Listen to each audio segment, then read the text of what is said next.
Okay, so I waited a long time. Finally got to see this movie. It has all this hype coming up, all behind it. It's gonna be great. You know, one of the best Disney, princess movies in like a long time. And I thought it kind of sucked. Now, sucks can be a bit of a harsh word, but I mean, it's kind of there also just to bring people in, because let's face it, people love to give into the hatred a lot. It gives them focus, makes them stronger. But enough of that, let's just get into the movie itself and the problems I had with it. Movie's about two princesses, Princess Anne and Princess Ella, who eventually becomes Queen Ella, which I know Nostalgia Critic, I think, would like that. That's one of the things I remember harping on, was all the princesses not, taking up the role as queen when they're supposed to. But let's just talk about them a little bit. So they're sisters, and they just, really like hanging out and playing together. One of them somehow develops, Ella, I believe, develops ice powers. It's really never explained why or how, which is kind of a little annoying, but I mean, if you look at like Beauty and the Beast, like why they have that enchanted castle, I guess you could say it's because the enchantress did it, but then where the enchantress get her powers.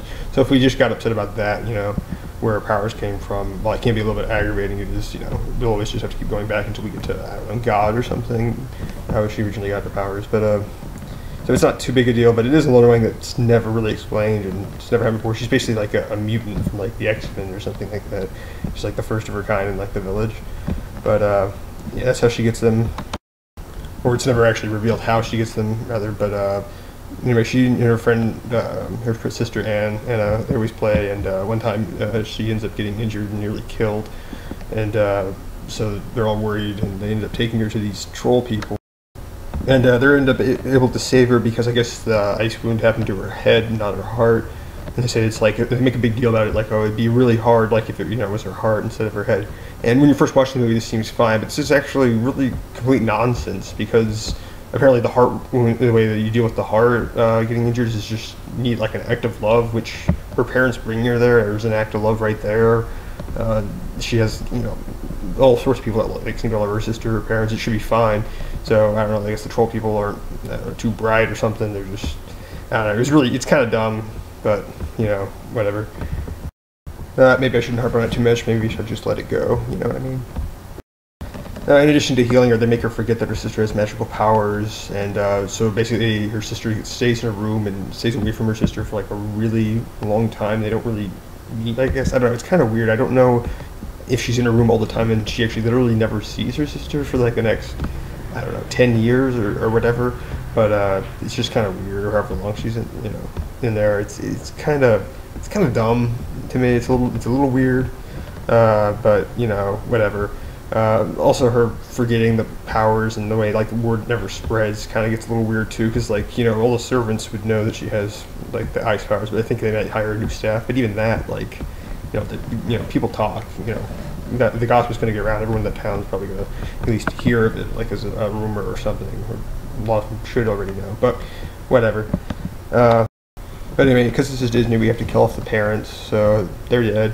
I don't really remember a lot of grieving for them, which is actually probably like should be the most sad part of the movie, really. But it's just kind of passed over. I mean, they're a little sad, but it seems to be a bigger deal. Like, hey, my sister won't hang out with me more so than my parents dying, which is a little bit annoying to me too. But whatever. And moving on. Princess Ella becomes Queen Ella, and then Princess Anna, comes of age, and they're gonna have like this big celebration, and they see each other, and it's like, oh, this is so special, like they talk, and like they seem like friends. It seems like Anna doesn't, when she approaches her, doesn't really comfortable. Like she wants to talk to her, but I guess I don't know if they've ever talked to each other in years, which is it's kind of weird. I would think they would see each other somewhat, but I don't know the way they were acting. I don't know. It was weird, but for some reason. What's her face? Princess Ella, or Queen Ella now, she talks with her, kind of befriends her, but then it's like, well, this can't last, we're going to leave. Which is, that whole kind of stuff is really annoying to me too. She also has trouble like controlling her powers, I don't know. Which is, it's fine right now, but that comes into be a bit annoying later, as we'll explain. So at the party, and before the party, she runs into Prince Charming. Oh wait, no, not Prince Charming, I mean Prince Hans. Yeah, Prince Hans, that's the guy's name. That's the guy's name in this movie, and that's basically he's basically supposed to be like Prince Charming's character in the other Disney films, and it's kind of another problem I have. Like, spoiler alert, he's a bad guy in this. They eventually reveal that he's the villain, but they do a pretty good job keeping it a secret. But I just have kind of like a lot of people kind of like Prince Charming. The character's been kind of portrayed in a negative light, and sometimes it's kind of understandable. Sometimes it annoys me a little bit too. But yeah, in fact, I might make a video kind of just talking a little bit about the Prince Charming character, but we'll see. So anyway, Prince Hans and Princess Anna kind of fall in love, and then like they propose to each other, but the Snow Queen doesn't allow it, which causes a scene. Snow Queen gets a little upset. She her powers kind of go berserk, and she ends up running away, and causing a huge like snow blizzard, kind of winter, like in the summertime, I think, for them, or something like that. Anyway, Princess Anna goes out to like rescue her friend. This part's kind of dumb too. She goes by herself. This is kind of weird. The soldiers would let her leave on her own and not try to go retrieve their queen. It was really stupid. Doesn't really make any sense at all. And then the way she goes dressed too. She's not really seeming to be dressed all that warmly, but whatever.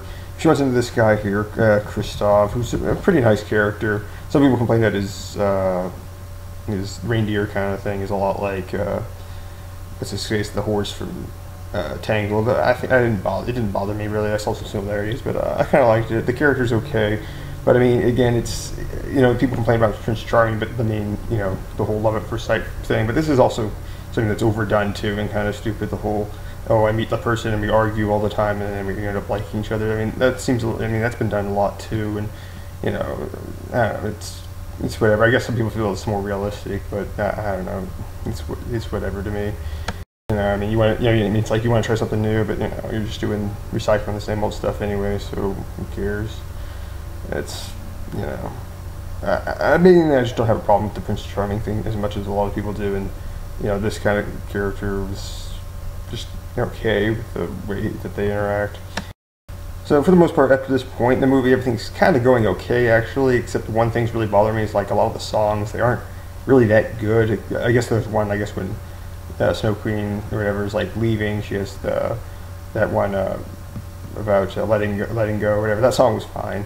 That was like the one good song, and there's one other song that's okay, I guess, when Olaf sings his song. It's like, it's kind of cute and just kind of friendly. All the other songs in this movie are just terrible, though. They're just awful. It's just someone like describing like what's like kind of around them. It'd be like, I mean, I could basically write songs like just as good. Oh, I'm sitting on a couch and I'm doing a video and I'm trying to get it done before the time runs out. Oh, how can I do it? How can I do it? I'm saying I have a good singing voice or anything, but just the lyrics, everything's just stupid like about it. These aren't good songs at all. And there's like a scene when what's her face, Anne, finally catches up with her sister and they're talking and they start singing all of a sudden. It's just stupid. It doesn't make any sense. Like, the song's not good, and why don't you actually just talk to each other? You don't have to rely on the music when it's an emotional scene necessarily. You can actually try to just talk and communicate. But they start singing to each other, and it just doesn't work either, because they're both kind of like singing like a completely different song, kind of, it sounds like, and it's just a really bad scene. That's probably the biggest problem I have with one of the biggest problems I have with the whole movie is the whole singing. It's just nonsense throughout.